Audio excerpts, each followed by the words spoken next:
course, it's coming at a time when we're seeing political violence, really tensions across Washington, D.C. Some people saying that the easiest consensus between Republicans and Democrats to heal the country could be going hard against China. What will happen to President Trump's executive orders, whether it's on Chinese apps or all of these major telecom communications bans, stock bans, and so on?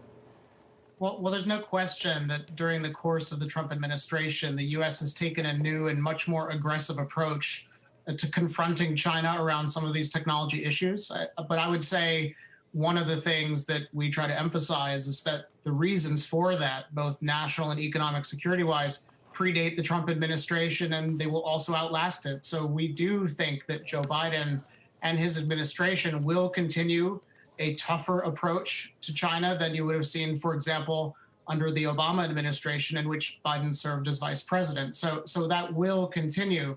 But we do also see some important differences in the style, the substance, and the structure of U.S. policy oriented at China, particularly when it comes to these things you mentioned, like entity list actions against companies, attempts to try to ban apps, and other pretty aggressive actions to really push back on China's rise by some of the national security hawks within the Trump administration today. Yeah, in a way, we're seeing more consensus towards the need of an industrial policy against China when it comes to this growing tech rivalry, right? So will we then continue to see these initiatives like the Clean Network Initiative targeting Huawei, some Chinese apps as well?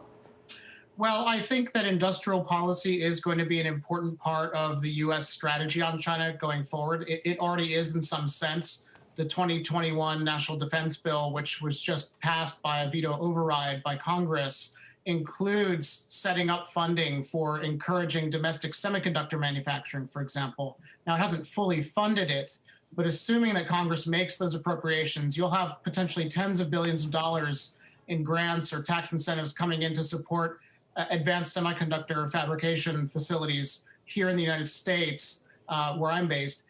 I think that the industrial policy side of it is interesting because so much of what the Trump administration did, certainly during its first 3 years, was more in terms of going after Chinese companies. But there has been a growing sense, I think, on both sides of the aisle on Congress that needs to be balanced by measures to invest more domestically in shoring up U.S. innovative capacity. So the money is already starting potentially on its way in semiconductors. And we think, for example, in green technologies, that the Biden administration will be interested in using industrial policy to try to compete more with China, which, let's face it, they have a bigger lead on some green technologies like batteries, solar, and other things over these U.S. companies because China has had much more proactive policies in those areas.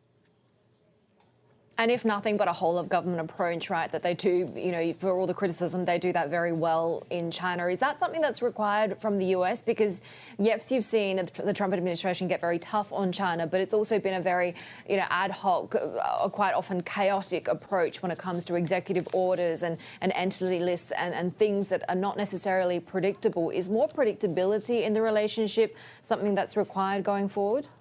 Well, that's when I said that we expect differences in style, structure, and substance from Biden. That's one of the style things that we think will be different. We think that there will be much more of an emphasis on process, whereas the policymaking by the Trump administration has tended to be more every agency for itself, sometimes agencies making determinations, sticking a company on the entity list without really clearing it through what we would call a traditional interagency process, where all the different parts of the government get together.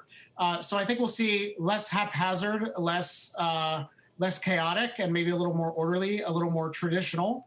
And in that sense, I think you'll see smoother policymaking. We think another big difference will be engagement with allies. So even as the U.S. was under Trump going really hard against China, it was also not exactly doing a lot to ingratiate itself with potential U.S. allies. In fact, it was targeting them, threatening tariffs and other things, stretching national security authorities to target European car makers, for example, and threaten them with tariffs. So we think that that goes away. There's a lot more interest, certainly, on the part of the Biden administration in engagement across the Atlantic and with other types of allies. The question is whether the U.S. and Europe, or the U.S. and some other countries that have traditionally been more democracies, more aligned on some of these questions, can find common ground on things like digital privacy, industrial policy, and regulation of big internet platform companies.